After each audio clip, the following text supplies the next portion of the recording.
Welcome to this week's security brief for week 29. Make sure to share and subscribe.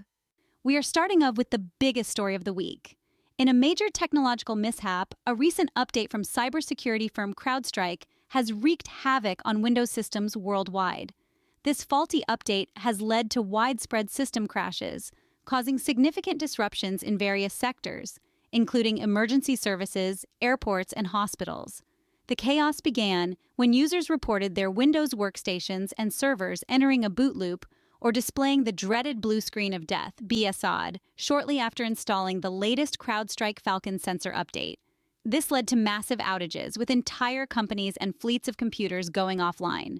Among the most affected were critical services like 911 emergency response systems in New York, Alaska, Arizona, and parts of Canada. A 911 telecommunicator in Illinois stated they had to resort to using paper due to the system failures. Airports around the globe, including Schiphol in Amsterdam, Melbourne Airport in Australia, and Zurich Airport in Switzerland, faced severe operational disruptions. Several flights were grounded, and check-in procedures were significantly delayed. Hospitals, too, were not spared. Facilities in the Netherlands, Spain, and the United States experienced system failures affecting patient care and emergency services. CrowdStrike swiftly acknowledged the issue, identifying a problematic component in the update, a channel file. The company's engineers have since reverted the changes and provided a workaround for affected systems. For those already affected, CrowdStrike provides the following workaround steps. Boot Windows into safe mode or the Windows recovery environment. Navigate to the C Windows System 32 Drivers CrowdStrike directory. Locate the file matching C0000291*, SS, and delete it.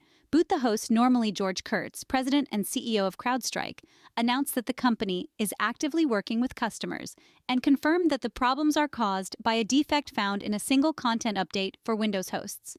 He further emphasized the importance of communicating with CrowdStrike representatives through official channels for the latest updates.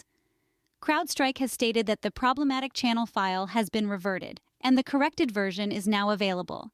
In cloud and virtual environments, the company offers two options: rolling back to a snapshot before the issue or following a detailed 7-step procedure to resolve the issue manually.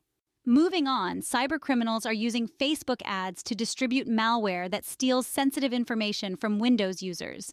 This alarming trend has been identified and reported by TrustWave researchers, highlighting the tactics and impact of this malicious campaign. The threat actors behind this campaign are cybercriminals leveraging Facebook's vast user base to spread their malware. They create new business pages or hijack existing ones to promote fake Windows themes, pirated software, and games. These deceptive ads lead users to download sites that appear legitimate, but instead deliver a zip archive containing the SIS-01 information-stealing malware. Once downloaded, this malware steals browser cookies, saved credentials, browser history, and cryptocurrency wallets. It also extracts Facebook account information, which is then used to further propagate their malicious campaigns. The SIS-01 malware was first discovered in 2022 and has since evolved. Recently, its distribution method shifted from adult-themed clickbaits to more general audience-targeted ads, such as Windows themes and AI-based software tools. The malicious ads are primarily run on Facebook, but similar profiles and campaigns have also been observed on LinkedIn and YouTube. The reach of these platforms amplifies the potential impact of the malware. The large-scale use of social media for malware distribution poses a significant threat due to the vast number of users on these platforms. This campaign highlights the importance of being vigilant about the ads and downloads users interact with on social media. Users are advised to be cautious of ads promoting free software, themes, or games, especially those from unknown sources.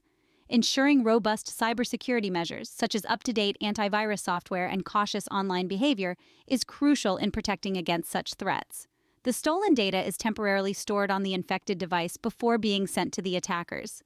This stolen information is often sold to other cybercriminals or used for further account breaches, underlining the continuous threat posed by this malware. To the third story, Kaspersky, the well-known Russian cybersecurity firm, has announced it will shut down its operations in the United States. This decision comes in the wake of stringent sanctions imposed by the U.S. government. Kaspersky's decision will impact its U.S.-based employees, with the company confirming layoffs of fewer than 50 individuals.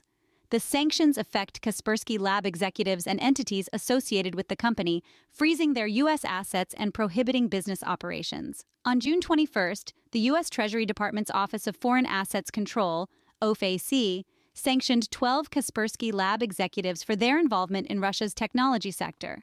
The Department of Commerce also placed Kaspersky on its entity list, preventing any U.S. business from dealing with the company. Additionally, the Bureau of Industry and Security banned the sale and distribution of Kaspersky products in the U.S., effective September 29th, citing national security risks. Kaspersky will begin winding down its U.S. operations starting July 20th, 2024. The company has stated that it will eliminate U.S.-based positions gradually following the final determination by the Department of Commerce. This decision primarily affects Kaspersky's operations within the United States. The company's business activities and partnerships in the U.S. will cease, impacting numerous sectors reliant on their cybersecurity solutions.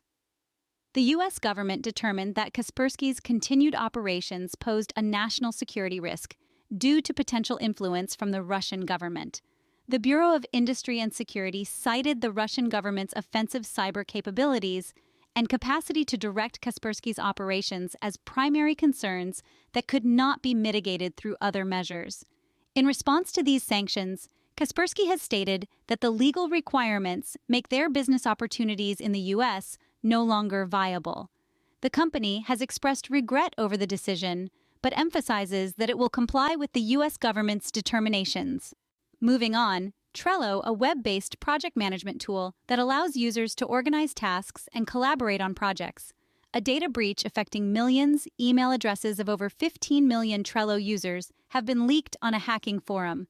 This breach underscores the growing threat of unsecured APIs and their exploitation by cybercriminals.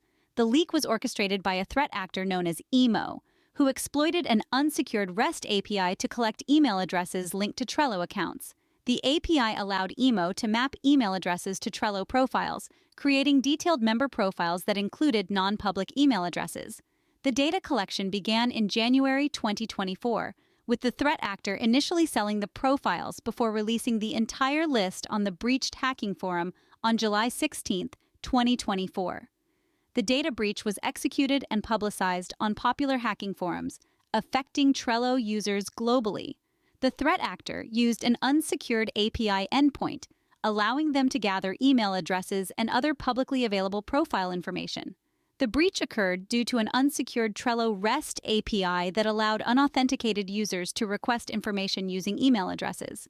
Despite the API's intended use for inviting members to boards, it was misused by cybercriminals to collect sensitive data.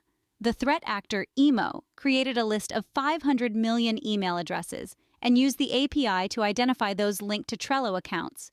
This data was then used to compile profiles containing both public and non-public information. The list of over 15 million profiles was later shared on a hacking forum for a nominal fee. Atlassian, the parent company of Trello, confirmed that the API misuse was identified and secured in January 2024. They have since modified the API to prevent unauthenticated access, aiming to balance security and functionality for their users. The leaked information can be exploited for targeted phishing attacks, doxing, and other malicious activities. The breach highlights the critical need for robust API security measures to prevent unauthorized access and data leaks. Moving to the next story, MarineMax, the world's largest recreational boat and yacht retailer, has reported a data breach affecting over 123,000 individuals. This breach, claimed by the Recida ransomware gang, highlights the ongoing threat of cyber attacks on large corporations. MarineMax detected the breach on March 10, 2024, 10 days after the attackers gained access to its network. The unauthorized third party acquired sensitive personal data, including names and other identifiers. The Recida ransomware gang claimed responsibility for the attack and published a 225 GB archive of stolen files on their dark web leak site. This archive allegedly contains financial documents as well as customer and employee driver's licenses and passports. The breach is part of a broader trend of ransomware attacks targeting large organizations. The Recida ransomware gang has been active since May 2023 and has previously targeted notable institutions such as the Chilean Army and the British Library. The U.S. Department of Health and Human Services has also linked Recida to attacks on healthcare organizations. MarineMax initially reported that no sensitive data was stored on the compromised systems. However, subsequent investigations revealed that personal data was indeed stolen. MarineMax has notified the affected individuals and is working with authorities to address the breach. The stolen data poses significant risks, including identity theft and targeted phishing attacks. The publication of sensitive personal information on dark web forums exacerbates these risks, potentially leading to long-term consequences for the affected individuals. Moving on, over 400,000 Life360 user phone numbers have been leaked due to an unsecured API on the Android platform. This incident raises serious concerns about data security and privacy. Life360 is a popular family safety service that provides real-time location tracking, emergency assistance, and communication features for family members. The breach was executed by a threat actor known as EMO, who exploited an unsecured API endpoint. This flaw allowed unauthorized access to users' email addresses, names, and phone numbers. EMO revealed that the API returned users' first names and phone numbers during the login process, even though this information was not visible to the users themselves. The data leak was identified in March 2024, although the threat actor made the information public on July 17, 2024. EMO clarified that they were not behind the initial breach, but exposed the flaw to highlight the security vulnerability. The breach occurred due to an unsecured API endpoint that allowed unauthorized access to personal information. This vulnerability highlights the importance of robust API security practices to prevent such data leaks. Life360 has not yet commented publicly on the threat actor's claims. However, Bleeping Computer verified that the leaked data belongs to actual Life360 users. Additionally, Life360 disclosed that it was targeted by an extortion attempt after attackers breached a Tile customer support platform, stealing sensitive information from Tile users including names, addresses, and phone numbers. Moving on to the next story. The Notorious FIN7 hacking group has been found selling a powerful tool designed to disable endpoint detection and response (EDR) software. This tool, known as AV Neutralizer, poses a serious threat to corporate cybersecurity. The FIN7 hacking group, believed to be a Russian cybercriminal organization, is behind this alarming activity. They have been active since 2013, initially focusing on financial fraud before shifting to ransomware operations.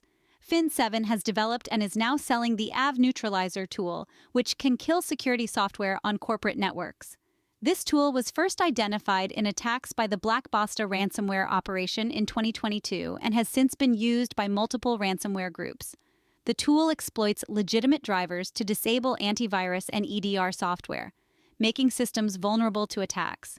The motive behind this activity is financial gain. By selling this sophisticated tool, FIN7 enables other cybercriminals to bypass advanced security measures, facilitating ransomware attacks and other malicious activities. The tool's ability to disable security software makes it highly valuable in the cybercriminal market. The AV Neutralizer tool has evolved to use the Windows proclaunchmon.cs driver to hang processes, making them non-functional. It targets well-known antivirus and EDR products, including those from Microsoft, Sophos, Sentinelone, Panda, Elastic, and Symantec. The tool's widespread use highlights its effectiveness and the significant threat it poses. SentinelOne researchers have extensively documented the capabilities and distribution of AV Neutralizer, warning about its potential impact. They emphasize the need for robust security measures and continuous monitoring to detect and mitigate such sophisticated threats. The Revolver Rabbit gang has registered over 500,000 domain names for their malicious activities. This cybercriminal group uses these domains to distribute info-stealing malware targeting both Windows and macOS systems. Revolver Rabbit has utilized registered domain generation algorithms, RDGAs, to automate the registration of hundreds of thousands of domain names. These domains are used to distribute the Xloader malware, a successor of the Formbook info stealer. The malware is capable of stealing sensitive information and executing malicious files on infected systems. The campaign has been ongoing for nearly a year, with significant discoveries made by Infoblox researchers recently. The gang's activities have intensified over the past several months.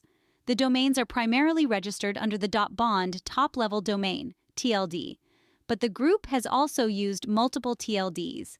These domains are used globally, affecting systems across various regions. The motive is financial gain.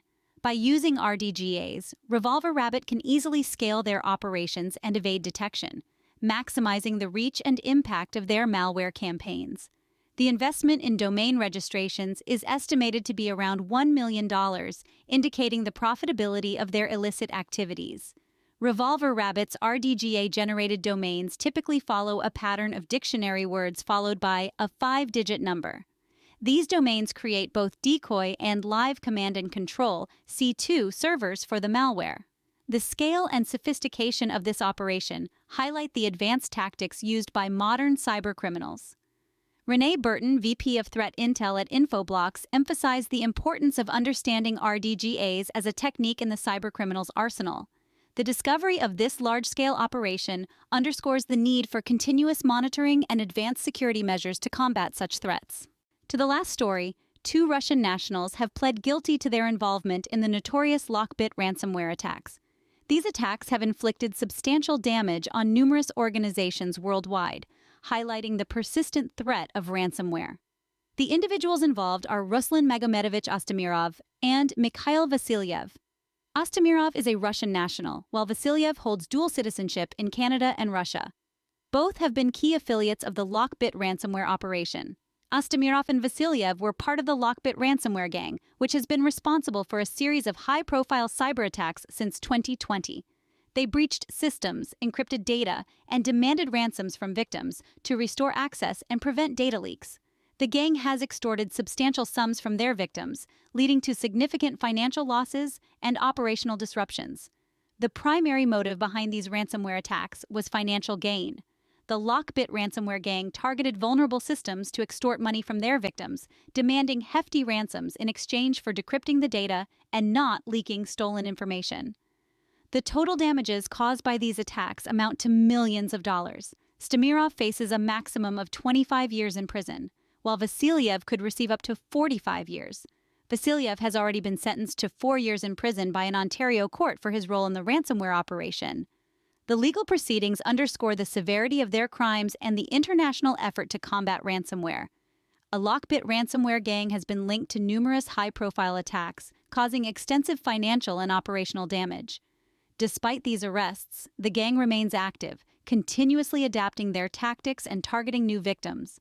The international law enforcement community remains vigilant, working to dismantle these cybercriminal networks. That's it for this week's Cyber News. Make sure to share and subscribe for future content. See you soon.